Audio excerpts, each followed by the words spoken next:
Hello everyone, welcome back to it's me Snehitha. ఈరోజు నేను బచ్చల కూర రెసిపీ చేస్తున్నాను. దానికోసం ఒక కుక్కర్ తీసుకున్నా. కుక్కర్ హీట్ అయిన తర్వాత అందులో కొంచెం ఆయిల్ యాడ్ చేస్తున్నాను. ఆయిల్ కూడా హీట్ అయిన తర్వాత అందులో కొంచెం జీలకర్ర, ఆవాలు, నేను ఇందులో ఆనియన్స్ని స్కిప్ చేశాను. మీరు వేసుకోవాలి అంటే ఆనియన్స్ని యాడ్ చేసుకోవచ్చు. ఒక రెమ్మ కరివేపాకు, కొంచెం పచ్చిమిర్చి, అల్లం వెల్లుల్లి పేస్ట్ వేసి కొంచెం ఫ్రై అయ్యేంత వరకు వెయిట్ చేయండి. ఆ తర్వాత కొంచెం పసుపు, కారానికి సరిపడ కారపొడి, రుచికి సరిపడ ఉప్పు వేయండి. అండ్ అలాగే ఇందులో ఒక కప్పు కందిపప్పు యాడ్ చేస్తున్నాను.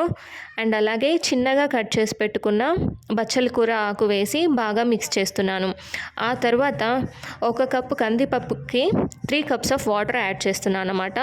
మీకు పల్చగా రావాలి అనుకుంటే 3 కప్స్ యాడ్ చేసుకోండి. గట్టిగా అవ్వాలి అనుకుంటే వాటర్ క్వాంటిటీని తగ్గించండి. ఆ తర్వాత కుక్కర్కి మూత పెట్టేసి 3 విజిల్స్ వచ్చే వరకు అలానే ఉంచండి.